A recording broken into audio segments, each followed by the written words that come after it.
জুলজিলাতিল আরদু জিলজালাহা ওয়া আখরাজাতিল আরদু আসকালাহা ওয়া ক্বালাল ইনসানু মা লাহা ইয়াউমা ইদিন তুহাদ্দিসু আখবারাহা।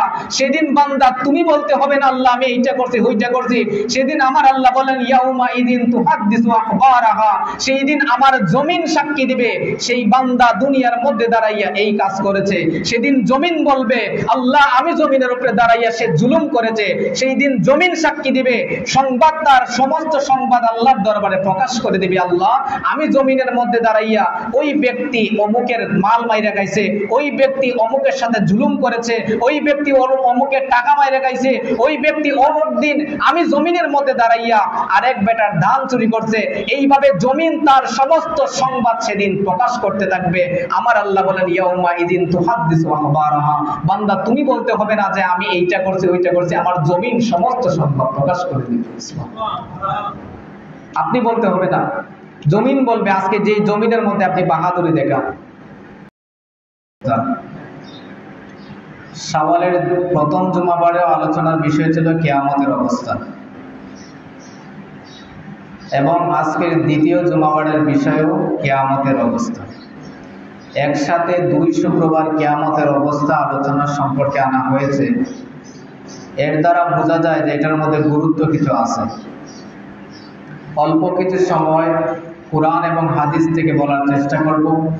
আল্লাহ পাক যেন আপনাকে আমাকে আমাদের এই আশা, এই বসা, এই বলা, এই শোনা সবকিছু যেন আমল করার তৌফিক দেন। সবাই বলি আমিন। আল্লাহ পাক রব্বুল আলামিন পবিত্র কুরআনুল কারীমের 17তম পারার 22 নম্বর সূরা সূরাতুল হজ্জের শুরুতে আমার আল্লাহ বলেন ইয়া আইয়ুহান নাস ইত্তাকু রাব্বাকুম, ইয়া আইয়ুহান নাস ইত্তাকু রাব্বাকুম, হে মানব জাতি, হে মানুষ সকল, তোমরা তোমাদের প্রতিপালককে ভয় করো। সুবহানাল্লাহ। আল্লাহ নিজেই বলতেছেন যে তোমাদের প্রতিপালককে তোমরা ভয় করো, আল্লাহকে তোমরা ভয় করো।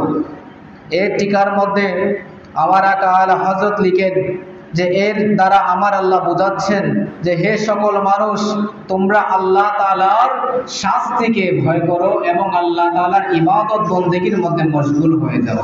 সুবহানাল্লাহ।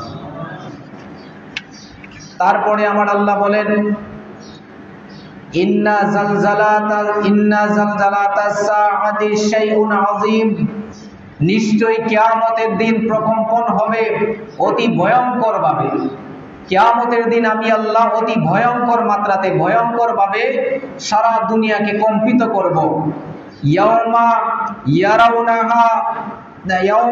ইয়ারাউনাহা তাযহালু কুল্লু মুরদিআতিন আম্মা আরদাআত ওয়া তারাউ কুল্লু যাতি হামলিন হামলাহা ওয়া তারান নাসা সুকারা ওয়া মা হুম বিসুকারা ওয়ালাকিন্না আযাবাল্লাহি শাদীদ। আমার আল্লাহ বলেন সেদিন তোমরা তোমার প্রত্যেককে তোমরা আবার আমার আল্লাহর দরবারে সেদিন তোমরা উপস্থিত হবে। প্রত্যেককে স্তনদাত্রী আপন দুগ্ধপায়ী শিশুকে ভুলে যাবে। প্রত্যেক মা তার শিশুতে দুধ পান করে সেই কথা সেদিন ভুলে যাবে, এবং গর্ভধারিণী মা সেই কিয়ামতের দিন দাঁড়িয়ে তার সে ভয়ে তরতর করে কাঁপতে কাঁপতে তার গর্ভ থেকে সন্তান প্রসব করে দিবে। এবং মানুষ দেখবে যেন একজন আরেকজনকে দেখা যায় যেন সে নেশাগ্রস্ত অবস্থায়, অথচ তারা নেশাগ্রস্ত অবস্থায় থাকবে না। ওই সময় একজন আরেকজন নেশাগ্রস্ত অবস্থায় তাকিয়ে দেখবে, কিন্তু ঘটনা আল্লাহ তাআলা এই ঘটনাটা ঘটাইবেন আল্লাহর মায়ের খুব কঠিন। এটা হলো কোরআনের সরল অনুবাদ। আমার আকা আলা হযরত লিখেন এই আয়াতের টিকার মধ্যে তিনি বলেন যেদিন কিয়ামত হবে সেদিন পূর্ব পশ্চিম দিকে উদিত হবে।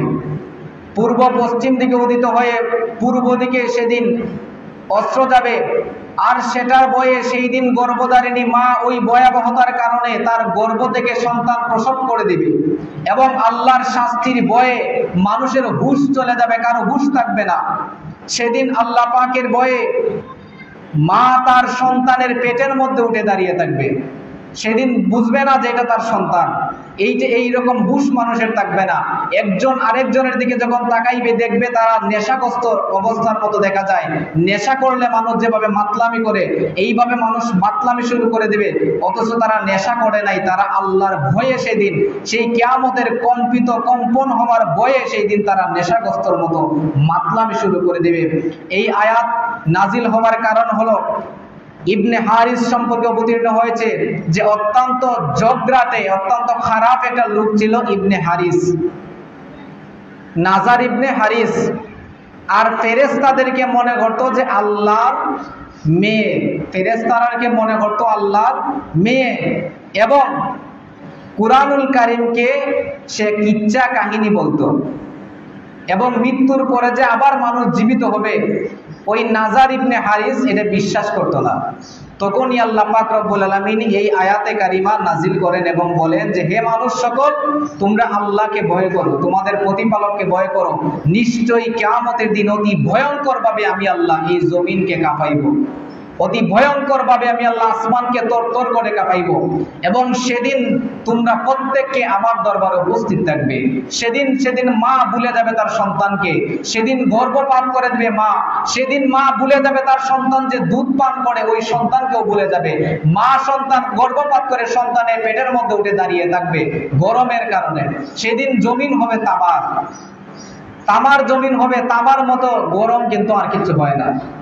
তামা হলো, যারা তামা চিনেন না, সহজ ভাবে ইস্ত্রি মেশিন আছে না, কাপড় যে ইস্ত্রি দেয়, ইস্ত্রি মেশিনের নিচে যেটা লাগান থাকে গরম হয়, ওই জিনিসটা হলো তামা। একবার ইস্ত্রি গরম করে দেখবেন কতটুকু গরম হয়, কারেন্টটা লাগানো মাত্রই গরম হয়ে যায়। রৌদ্রের মধ্যে তামাটা রেখে দিবেন, দেখবেন কিরকম গরম হয়। সেদিন এই ইস্ত্রি মেশিন গরম হলে যেইভাবে শরীরের মধ্যে লাগানো যায় না, সেই দিন তামার জমিন হবে, গরম হয়ে যাবে, মানুষ দাঁড়াইতে পারবে না, নিজের সন্তানের পেটের মধ্যে উঠে দাঁড়িয়ে থাকবে। এত ভয়ঙ্কর সেদিন রূপ নেবে। আল্লাহ পাক রব্বুল আলামিন এই প্রসঙ্গে পবিত্র কুরআনুল কারীমের মধ্যে অসংখ্য অগণিত আয়াতে কারিমা আমার আল্লাহ নাজিল করেছেন।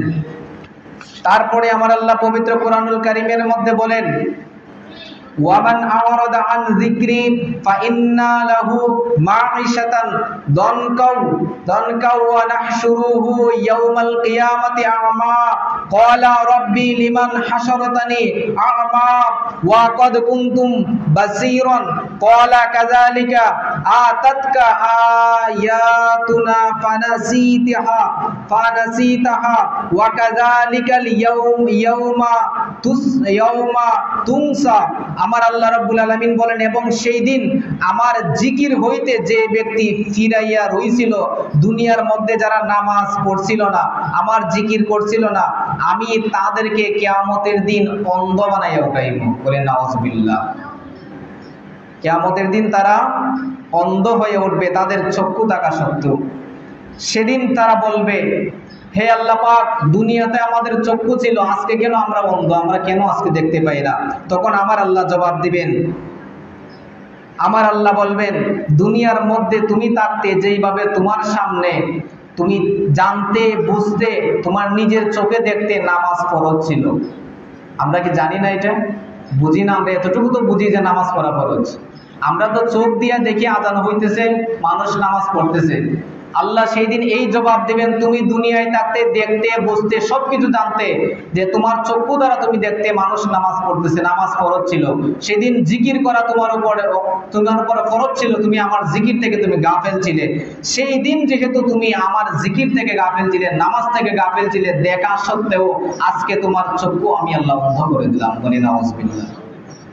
এবং আমার আল্লাহ বলবেন, যেই রূপ আমার বিধান তোমাদের সামনে গিয়েছিল, আমার কোরআন তোমরা দেখার পরেও, আমার বিধান তোমরা দেখার পরেও তোমরা অস্বীকার করেছিলে, আমার বিধান দেখার পরেও, পবিত্র কোরআনের বয়ান শোনার পরেও তোমরা নামাজ পড়ো নাই, সেই দিন তোমাদেরকে কানকে হাটকাল বানিয়ে দেওয়া হবে, তোমাদের চক্ষুকে অন্ধ বানিয়ে দেওয়া হবে, তোমাদেরকে অনেকের চেহারাকে বানরের শুকরের আকৃতিতে করে তোলা হবে।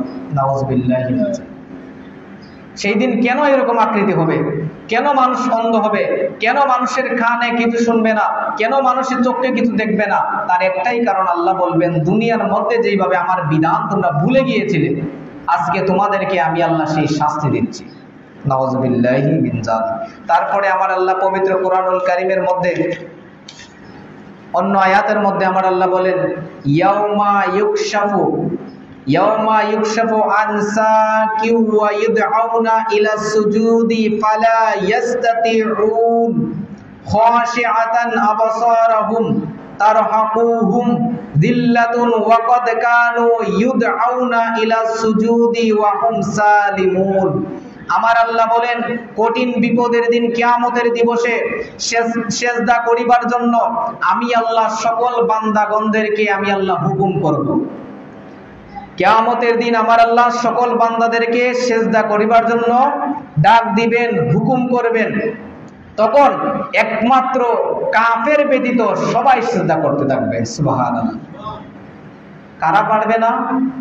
যারা কাফের। আল্লাহর নবী বলেছেন, মুসলমানের মধ্যে, কাফের আর মুসলমানের মধ্যে পার্থক্য হলো নামাজ।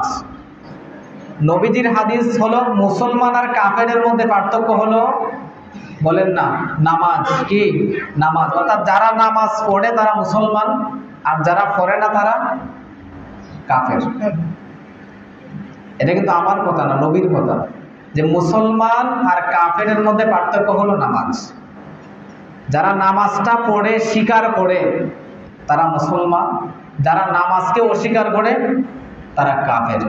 নামাজ যদি অস্বীকার করে তাইলে কাফের, কিন্তু যারা জানে নামাজ, স্বীকার করে যে নামাজ পড়া লাগে, কিন্তু পড়ে না, মাঝে মাঝে ভুলিয়া যায়, হে কাফের হইতো না, গুনাহ করে। আর যারা অস্বীকার করবো নামাজ, যে নামাজ কইরে কি দিত, গুনানো সেজদাতে দেয় না, পাক অবস্থায় যে বিভিন্ন মানুষের বিভিন্ন কথাবার্তা কয়, ওই সমস্ত মানুষ হলো তারা মুসলমান নাই, তারা কাফেরের পর্যায়ে চলে গেছে। আমার আল্লাহ বলেন, কিয়ামতের দিন আমি সবাইকে সিজদা করার হুকুম দিব, একমাত্র কাফের ব্যতীত সবাই সেদিন আমি আল্লাহকে সিজদা করবে। আর যারা দুনিয়াতে সিজদা করে নাই তারা হাসরের ময়দানে সিজদা করতে পারবে না। সেদিন তারা সিজদা করতে পারবে না, আটকে যাবে। তখনই আল্লাহ বুঝে যাবেন যে যারা দুনিয়ার মধ্যে কোনোদিন আমাকে সিজদা করে নাই। দুনিয়াতে সিজদা করার অভ্যাস করেন, হাসরের ময়দানে আপনি সিজদা করতে পারবেন। তারপরে আমার আল্লাহ বলেন, এবং আমি আল্লাহ সেই দিন তাহাদেরকে খুব কঠিনভাবে লজ্জা দিব, তাদেরকে বিপদের মধ্যে আমি আল্লাহ ফেলে দিব, এবং তাদেরকে দুনিয়ার মধ্যে আমি আল্লাহ বিভিন্ন মাধ্যমে নামাজের তাগিদ দিয়েছি, কোরআনের মাধ্যমে, হুজুরদের মাধ্যমে, আলেমদের মাধ্যমে, কিন্তু তারা সুস্থ থাকা অবস্থায়ও নামাজ পড়ে নাই। ওই সমস্ত মানুষ কিয়ামতের দিন কঠিনভাবে বিপদের মধ্যে আমার আল্লাহ ফেলে দিবেন, তাদের কঠিনভাবে আমার আল্লাহ লজ্জা দিবেন। তো সেই দিন যদি আপনি লজ্জা পেতে না চান, তাহলে আমাদেরকে নামাজটা ধরতে হবে। আল্লাহ নবী রাসূল আরবি সাল্লাল্লাহু আলাইহি ওয়া আলিহি ওয়াসাল্লাম হাদিসে মুবারাকার মধ্যে বলেন, ক্বালান নবী সাল্লাল্লাহু আলাইহি ওয়াসাল্লাম, তুদিনাশ শামসু ইয়াউমাল কিয়ামা মিনাল খালকি হাত্তা তাকুনা মিনহা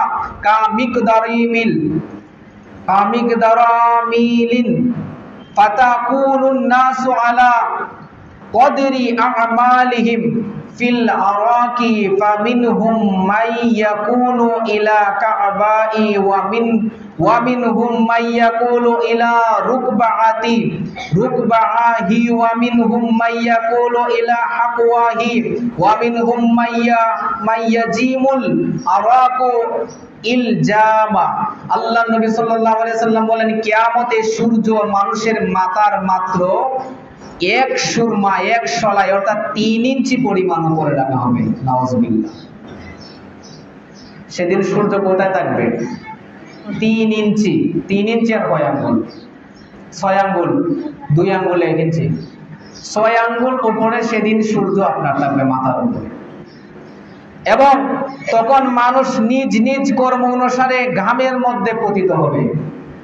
যার যার নিজ নিজ কর্ম অনুসারে দুনিয়ার মধ্যে যারা বেশি আমল করছে তারার ঘামটা পায়ের নিচ থাকবে, অনেকের ঘামটা হাঁটু পর্যন্ত থাকবে, অনেকের ঘামটা কোমর পর্যন্ত থাকবে, অনেকের ঘামটা বুক পর্যন্ত থাকবে, অনেকের ঘামটা কান পর্যন্ত থাকবে, অনেকের ঘামের মধ্যে অনেক ডুবে যাবে। কারণ যার যার আমল অনুসারে সেই দিন ঘামের মধ্যে পতিত হবে, ঘামের মধ্যে তারা সাঁতার কাটতে থাকবে সেই দিন। আল্লাহ নবী সাল্লাল্লাহু আলাইহি ওয়া আলিহি ওয়াসাল্লাম বলেন, কাহারো ঘাম পায়ের গিট পর্যন্ত, কাহারো আঁটু পর্যন্ত, কাহারো কোটিদেশ পর্যন্ত, আবার কাহারো মুখের চেয়াল পর্যন্ত গামে ডুবিয়ে যাইবে। মুসলিম শরীফের হাদিস। আল্লাহ নবী সাল্লাল্লাহু আলাইহি ওয়াসাল্লাম বলেন, কিয়ামতের মানুষকে নগ্ন করে খতনাবিহীন অবস্থায় কিয়ামতের দিন সবাইকে উঠানো হবে। সেদিন আপনার শরীরে কোনো কাপড় থাকবে না, হোক নারী হোক পুরুষ।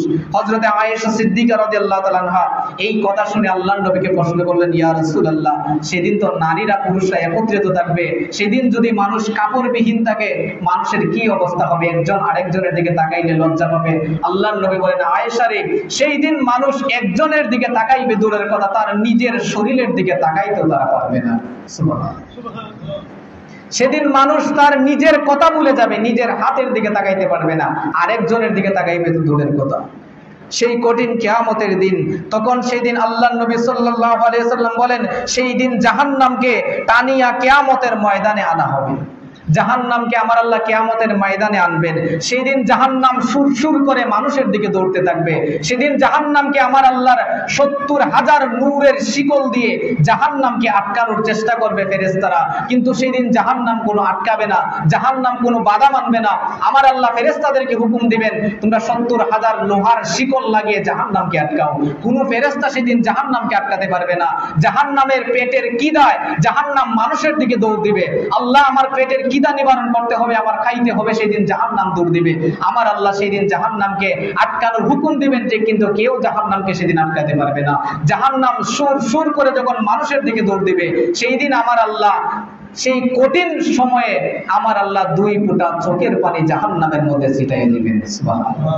ছিটাইয়া দেওয়ার সাথে সাথে জাহান্নাম একদম স্তব্ধ হয়ে যাবে, নীরব হয়ে যাবে, জাহান্নাম সেদিন দাঁড়িয়ে থাকবে। তখন ফেরেশতারা অবাক হয়ে যাবে, আল্লাহ, যেখানে ৭০,০০০ লোহার শিকল দিয়ে আমি জাহান্নামকে আটকাইতে পারলাম না, সেই দিন আপনি 2 ফোঁটা পানি দেওয়ার কারণে জাহান্নাম শীতল হয়ে গেল। আমার আল্লাহকে প্রশ্ন করবে, আল্লাহ, এটা কিসের পানি? তখন আমার আল্লাহ বলবেন, ওইটা হলো দুনিয়ার মধ্যে যেই সমস্ত বান্দা বান্দিরা আমি আল্লাহর ভয়ে কবরের চিন্তা করে, আমি আল্লাহর কথা চিন্তা করে, নামাজের মধ্যে সিজদার মধ্যে দাঁড়িয়ে মা বাবার কথা চিন্তা করে ভালো নিয়তে চোখের পানি ছাড়ছিল, ওই পানিটা আমি আল্লাহ মওজুদ করে রেখেছিলাম, ওই আশেকের চোখের পানি দিয়ে আজকে জাহান্নাম শীতল হয়ে গেছে। সেদিন আশেকের চোখের পানি দিয়ে জাহান্নাম শীতল হবে, আর অন্য কোনো কিছু দিয়ে জাহান্নামকে আটকানো যাবে না। তাহলে এবার চিন্তা করেন তো, আপনার আমার এত বয়স হয়েছে, কয়দিন আমরা 2টা চোখের পানি ফালাইছি? কয়দিন আমরা 2টা চোখের পানি ছেড়ে আল্লাহকে বলছি যে আল্লাহ, সেই দিন আমাদের কি অবস্থা হবে? যেদিন মানুষ দাঁড়িয়ে থাকবে সেই তামার জমিনের মধ্যে, গামের মধ্যে মানুষ সাঁতার কাটবে, সেই দিন আমাদের কি অবস্থা হবে? তাহলে আপনার যদি চোখের পানি একটু না ফালাইয়া থাকেন, আপনি কিভাবে আশা করেন জাহান্নাম থেকে বাঁচান? একটু চিন্তা করবেন। সেই দিন আপনি বাবা দুনিয়ার মধ্যে আল্লাহর দরবারে দাঁড়াইয়া আপনি বলতে হবে না যে আমি এটা করছিলাম, ওইটা করছিলাম, এইভাবে করছি, ওইটা করছি। সেদিন আপনি বলতে হবে না। আমার আল্লাহ বলেন, ইদা জুলজিলাতিল আরদু জিলজালাহা ওয়া আখরাজাতিল আরদু আসকালাহা ওয়া ক্বালাল ইনসানু মা লাহা ইয়াওমা ইদিন তুহাদ্দিসু আখবারাহা। সেদিন বান্দা তুমি বলতে হবে না আল্লাহ আমি এইটা করছি, ওইটা করছি। সেদিন আমার আল্লাহ বলেন, ইয়াওমা ইদিন তুহাদ্দিসু আখবারাহা। সেই দিন আমার জমিন সাক্ষী দিবে, সেই বান্দা দুনিয়ার মধ্যে দাঁড়াইয়া এই কাজ করেছে। সেদিন জমিন বলবে, আল্লাহ আমি জমিনের উপরে দাঁড়াইয়া সে জুলুম করেছে। সেই দিন জমিন সাক্ষী দিবে, সংবাদ, তার সমস্ত সংবাদ আল্লাহর দরবারে প্রকাশ করে দিবে, আল্লাহ আমি জমিনের মধ্যে দাঁড়াইয়া ওই ব্যক্তি অমুকের মাল মাইরা খাইছে, ওই ব্যক্তি অমুকের সাথে জুলুম করেছে, ওই ব্যক্তি অমুকের টাকা মাইরা খাইছে, ওই ব্যক্তি অমুক দিন আমি জমিনের মধ্যে দাঁড়াইয়া আরেক বেটার ধান চুরি করছে। এইভাবে জমিন তার সমস্ত সংবাদ সেদিন প্রকাশ করতে থাকবে। আমার আল্লাহ বলেন, ইয়াউমা ইদিন তুহাদ্দিসু আখবারাহা। বান্দা তুমি বলতে হবে না যে আমি এইটা করছি, ওইটা করছি, আমার জমিন সমস্ত সংবাদ প্রকাশ করে দিবে। আপনি বলতে হবে না, জমিন বলবে। আজকে যে জমিনের মধ্যে আপনি বাহাদুরি দেখান, জমিনের মধ্যে যে জায়গা নিয়ে আপনি বাহাদুরি দেখান, ওই জায়গা আপনার বিরুদ্ধে সাক্ষী দিবে সেই দিন। আজকে তো মনে করেন যে আজকে 2 হাত জায়গা যদি আমি বেশি আনতে পারি তো আমার লাভ, কিন্তু একটা কথা মনে রাখবেন, ওই 2 হাত জায়গা যে বেশি আনছেন, ওই 2 হাত জায়গা সেই দিন আপনার বিরুদ্ধে সাক্ষী দিবে। আপনার বিরুদ্ধে সাক্ষী দিবে, যে এই জায়গায় আপনার বিরুদ্ধে সাক্ষী দিবে, ওই সে এই কাজটা করছে, ওই কাজটা করছে, এইভাবে করছে, ওইভাবে করছে। একটু মনে রাখবেন যে জমিনের মধ্যে যে বাহাদুরি দেখাইতেছি, জমিন কিন্তু আমার বিরুদ্ধে সাক্ষী দিবে। আপনার হাত আপনার বিরুদ্ধে সাক্ষী দিবে সেদিন, আপনার জবান আপনার বিরুদ্ধে সাক্ষী দিবে সেদিন, আপনার আঙ্গুল আপনার বিরুদ্ধে সাক্ষী দিবে, আপনার প্রত্যেকটা অঙ্গ প্রত্যঙ্গের জবান খুলে যাবে, প্রত্যেকটা অঙ্গ বলতে থাকবে আল্লাহ আমি দ্বারা ওইটা করছে, আমি দ্বারা ওই কাজ করছে, আমি দ্বারা এই খারাপ কাজ করছে, আমি হাতের দ্বারা একটা খারাপ মানুষকে সে স্পর্শ করছে, আমি হাতের দ্বারা আরেকজনের টাকা মাইনে গেছে, আমি পায়ের দ্বারা একটা খারাপ কাজের দিকে সে আগে গেছে। সেই দিন আপনি বলতে হবে না, আপনার অঙ্গ প্রত্যঙ্গ সাক্ষী দিবে। দুনিয়াতে তো কিছু লুকানো যায়, কিছু বলি কিছু বলি না, কিছু বিচার হইল কিছু হই কিছু হই না, খারাপ জিনিসটা লুকাই রাখি, ভালো জিনিসটা কই, কিন্তু সেই দিন আপনি বলতে হবে না, কোনো কিছু লুকানোর সেদিন সুযোগ নাই। ফামাই ইয়ামাল মিসকালা যাররাতিন খায়রান ইয়ারা ওয়া মান ইয়ামাল মিসকালা যাররাতিন শাররান ইয়ারা। আল্লাহর নবী সাল্লাল্লাহু আলাইহি ওয়াসাল্লাম বলেন, সেই দিন যাররা পরিমাণ ভালো আমল করলেও সেটার প্রতিদান দেওয়া হবে, যাররা পরিমাণ খারাপ আমল করলেও সেটার শাস্তি আপনাকে ভোগ করতে হবে। এজন্য বাবা, এই কিয়ামতের কঠিন ময়দানে যখন মানুষ, আল্লাহর নবী রাসূল আরবি সাল্লাল্লাহু আলাইহি ওয়াসাল্লাম বুখারী শরীফের হাদিসের মধ্যে বলেন যে মানুষ সেদিন দৌড়াইতে থাকবে হাসরের ময়দানে। যখন কিয়ামতের কায়েম হবে, মানুষ সেদিন এক জায়গা থেকে আরেক জায়গার মধ্যে দৌড়াইতে থাকবে।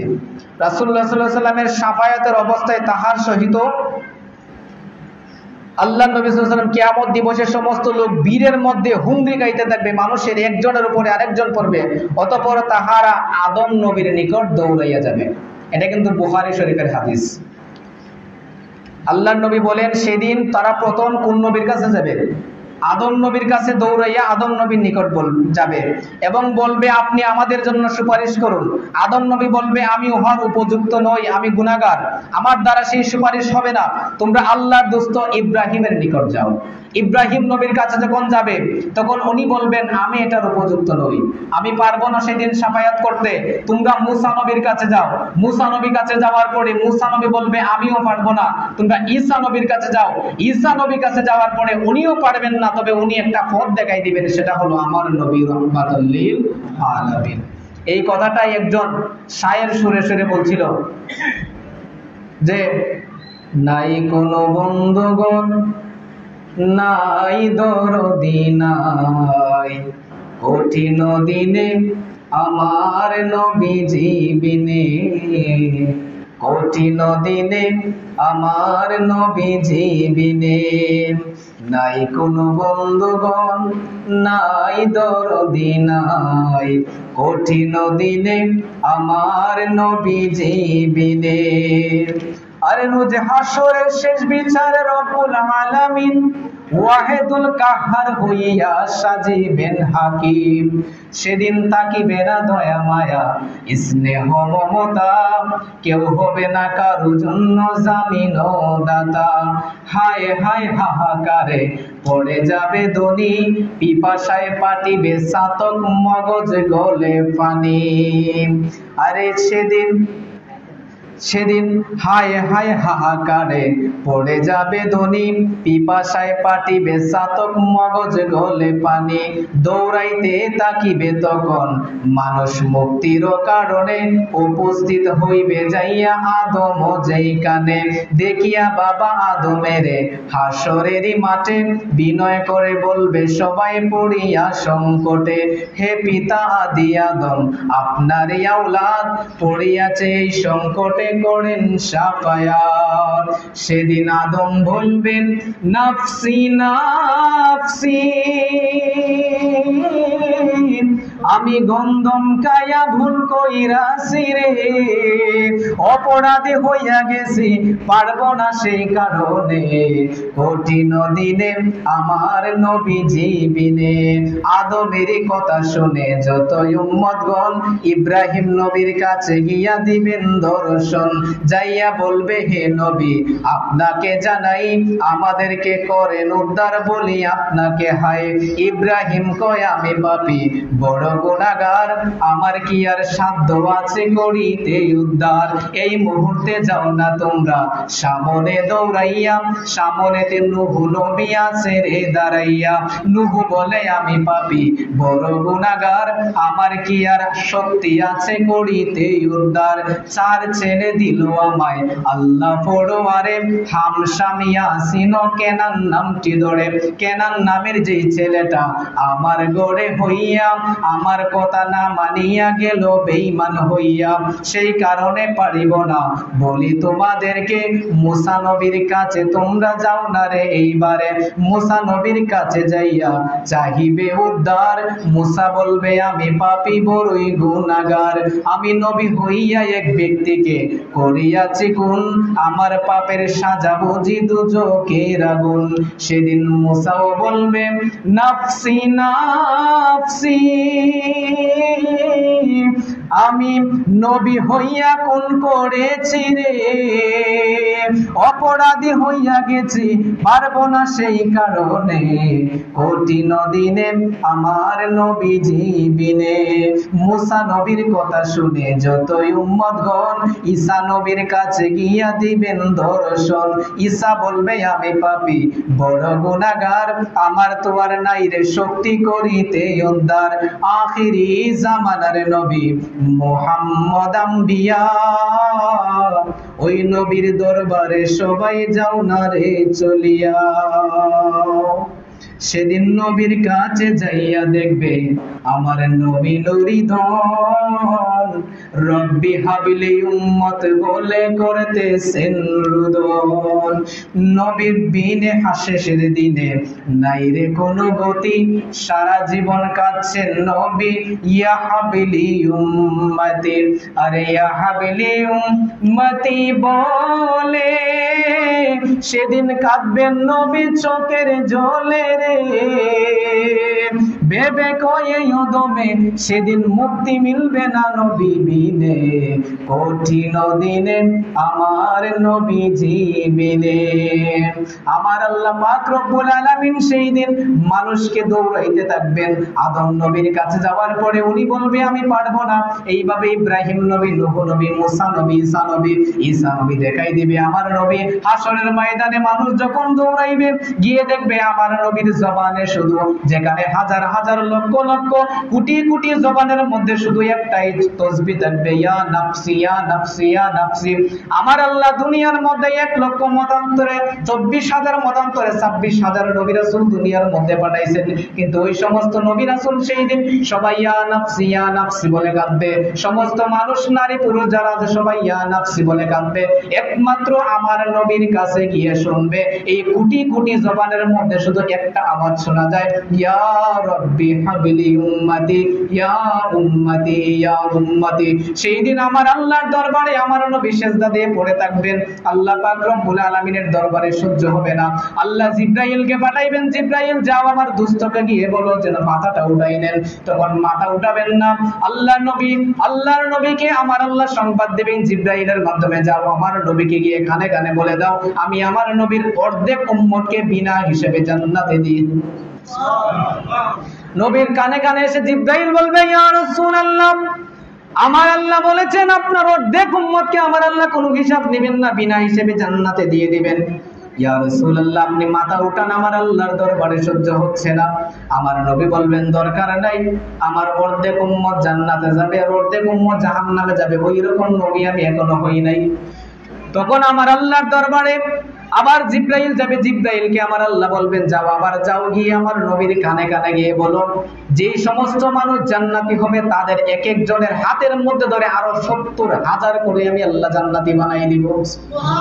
তারপরও আমার নবী মাথা উঠাবেন না। আল্লাহর নবী সাল্লাল্লাহু আলাইহি ওয়াসাল্লামকে তখন আমার আল্লাহ সরাসরি বলবেন ইয়া রাসূলুল্লাহ আপনি কি চান। আল্লাহর নবী সেই দিন হাসরের ময়দানে কঠিন কিয়ামতের দিন সিজদার মধ্যে পড়ে আমার আল্লাহর দরবারে বলবেন রব্বি হাবলি উম্মতি ইয়া উম্মতি ইয়া উম্মতি। ও আল্লাহ আমি অর্ধেক উম্মত বিনা হিসেবে জান্নাতে চাই না, আমার উম্মত জান্নাতও দেওয়া লাগবে না জাহান্নামেও দেওয়া লাগবে না, আমার উম্মত তুমি আমার কাছে দিয়ে দাও। অর্থাৎ জান্নাতও চাই না, জাহান্নামও চাই না। আমার উম্মত আমারে দিলাম, আমার উম্মত আমারে দিলাম। জান্নাতে গেলে আমি নিয়ে যাব, জাহান্নামে গেলেও আমি নিয়ে যাব। আচ্ছা বলেন তো, যেই নবী জন্মের পর থেকে রব্বি হাবলি উম্মতি বলে কান্না শুরু করেছিলেন, এখনো মদিনা শরীফে কাঁদতেছেন, হাসরের ময়দানে উম্মতকে বেহেশত না নেওয়া পর্যন্ত কাঁদবেন, ওই নবীর আদর্শ আমাদের দরকার আছে না? আচ্ছা, নবী কাদের জন্য কাঁদেন? আমাদের জন্য বাবা, আমাদের জন্য। কাদের জন্য কাঁদেন? অন্য কারোর জন্য তো কাঁদেন। নবী নিজের জন্য কাঁদেন না, আমাদের জন্য কাঁদেন। আমরা গুনাহ করি, নবী রওজা শরীফে কাঁদেন। আচ্ছা চিন্তা করো তো, আমরা কত নাফরমান হলে আমরা নবীরে কাঁদাইতে পারি? আমরা কতটা নিকৃষ্ট হলে আমরা নবীরে কাঁদাইতে পারি? যে নবীজি জন্মের পর থেকে আসা পর্যন্ত উম্মতকে ভুলেন নাই, হাসরের ময়দানেও জান্নাত নেওয়া পর্যন্ত ভুলবেন না। আর আমরা আজকে নবীকে ভুলে গেছি, ভুলে আমরা নবীরে কাঁদাই। নবীজি আমাদের জন্য কাঁদেন, আর আমরা দুনিয়াতে পাপ করি, গুনাহ করি, নবীজি আল্লাহ দরবারে মাফ চান। কতটা কঠিন একটা ব্যাপার। কেন আমরা কি চেষ্টা ইচ্ছা করলেই তো আমরা নামাজটা ধরতে পারি? নবী নামাজ পড়লে খুশি না, না পড়লে খুশি? পড়লে খুশি। তো যদি নবীরে খুশি করতাম সাথে নামাজ পড়া লাগতো না? লাগতো না? লাগবো। আর যদি আচ্ছা দেখো, এখন বলেন অনেক মানুষ আছে এখানে নবীজির দাড়িটা পর্যন্ত তারা রাখে না, নবীজির সুন্নতটা পর্যন্ত তারা রাখে না। তা আপনি নবী কাদের জন্য কাঁদেন? নবী কাঁদেন আমরার জন্য, আর আমরা কাঁদি কার জন্য? দুনিয়ার জন্য। আমরা কাঁদি দুনিয়ার মানুষের জন্য। মনে করি দাড়ি রাখলে সুন্দরী বউ হইতাম না। অথচ না, যদি দাড়ি রাখার কারণে আপনার কোনো মেয়ে আপনাকে পছন্দ না করে, একটা জাহান্নামী নারী থেকে আপনি বেঁচে গেলেন। দাড়ি হলো ইসলামের সৌন্দর্য, আল্লাহর নবীর মুখের সৌন্দর্য হলো দাড়ি। একটা ফরজ ইবাদত হলো দাড়ি। এই দাড়িটা আজ পর্যন্ত আমরা মুখের মধ্যে আমরা রাখতে পারছি না। তো আমরা নবীর কেমন আসে? আমরা শুধু মুখে বলি আসে, কিন্তু হাজে করবে না। আমাদের দেশে হবে সেই ছেলে কবে কথায় না বড় হয়ে কাজে বড় হবে। আমরা খাজে খামে জেরে আমরা ভালোবাসি, তার এটা খাজে খামে দেখাইতে বলবো ভালোবাসি। আমরা খালি মুখে কইলাম জিকির করি ভালোবাসি, কিন্তু আমরা খাজ ও তাইনের বিরুদ্ধে। এটা খাজ ভালোবাসা কিভাবে হইল? আমি খাস করে দেখাইতে বলবো যে আমি ওনাকে ভালোবাসি। নবীর সুন্নতের উপর আমল করলে বুঝতাম পারবো যে আমরা নবীরে ভালোবাসি। নবীর উপর যে সুন্নতের উপর আমল নাই, আর আমরা সারাদিন মুখে যদি জিকির করি ভালোবাসি, এই ভালোবাসার আটানারও মূল্য নাই। কাজ করবেন। এই জন্য যারা হাসরের ময়দানে নবীর শাফায়াত দরকার, সেই দিন কোনো নবী পারবে না একমাত্র আমার নবী ব্যতীত। যদি আমার নবীর শাফায়াত দরকার হয়, নবীর দাড়িটা অন্তত মুখের মধ্যে সাজিয়ে দিবেন দয়া করে আল্লাহর ওয়াস্তে। আর নামাজটা ধরার চেষ্টা করবেন, সময় কম, একটু জিকির করবেন। আর সবাই পকেট থেকে যত পারেন দান বাক্সের মধ্যে, দান বাক্সটা একটু হাঁটান আর একটু জিকির করেন, লা ইলাহা ইল্লাল্লাহ, লা ইলাহা ইল্লাল্লাহ, লা ইলাহা বলেন হাসবি রাব্বি জাল্লাল্লাহ মাফি কলবি নূর মুহাম্মদ সাল্লাল্লাহু লা ইলাহা ইল্লাল্লাহ, লা ইলাহা ইল্লাল্লাহ, লা ইলাহা ইল্লাল্লাহ, লা ইলাহা। আপড়ে নামরার মনের বেদনা, হায়রে বোঝাইলে কেউ বোঝে না। পড়ে নামরার মনের বেদনা, হায়রে বোঝাইলে কেউ বোঝে। আইরে শোনাইলে কেউ শোনে না, হায়রে শোনাইলে কেউ শোনে না। শোনেন শাহে মদিনা, লা ইলাহা ইল্লাল্লাহ, লা ইলাহা লা ইলাহা ইল্লাল্লাহ মুহাম্মাদুর রাসূলুল্লাহ সাল্লাল্লাহু আলাইহি ওয়াসাল্লাম। আল্লাহ পাক রব্বুল আলামিন যেন আমাদের সবাইকে নামাজ পড়ার 5 ওয়াক্ত এবং দাড়ি রাখার, নবীর সুন্নতের উপর আমল করার তৌফিক দেন, সবাই বলে আমিন। আর বিশেষ করে মুসলমান মনে রাখবেন, একজন আরেকজনের হক কোনোদিন মেরে খাইবেন না। ক্ষেত লাগাইবেন, আরেকজনের আইল কাটার প্রয়োজন নাই। রাস্তা দিয়ে যাইতেছেন, আরেকজনের গাছের মধ্যে হাত দিয়ে কোনো কিছু পারার দরকার নেই। এটা ছাড়াও আপনি বেঁচে থাকবেন, না পারলেও তো আপনি বেঁচে থাকবেন। আল্লাহ আপনার রিজিক আপনার কাছে পৌঁছাই দেবে। এর জন্য আরেকজনের হক মারবেন না। বিশেষ করে মুসলমানের হক, একটা হলো হকুল ইবাদ, হকুল্লাহ, আল্লাহর হক আল্লাহ মাফ করবেন, বান্দার হক আল্লাহ কোনদিন মাফ করবেন না। এই আলোচনা আরেকদিন করবো ইনশাআল্লাহ। আল্লাহ পাক রব্বুল আলামিন আমাদেরকে সঠিকভাবে চলার তৌফিক দেন যেন, বলে আমিন। গতকালকে বিশেষ করে একটা কথা না বললে হয় না, আমার যে হোয়াটসঅ্যাপটা আছে এখানের মধ্যে অনেকজন আমার সাথে এড আছে। এই হোয়াটসঅ্যাপটা হ্যাক করে কেউ একজন সবার কাছে টাকা চাইতেছে। আমি অনেক লজ্জার মধ্যে পড়ছি। অনেকে আমার ফোন দেওয়া হয়েছে যে হুজুর আপনার হোয়াটসঅ্যাপ থেকে টাকা চাইতেছে 5,000 10,000 করে, প্রায় সবার কাছে চাইছে। এটা ভুল বোঝাবুঝি।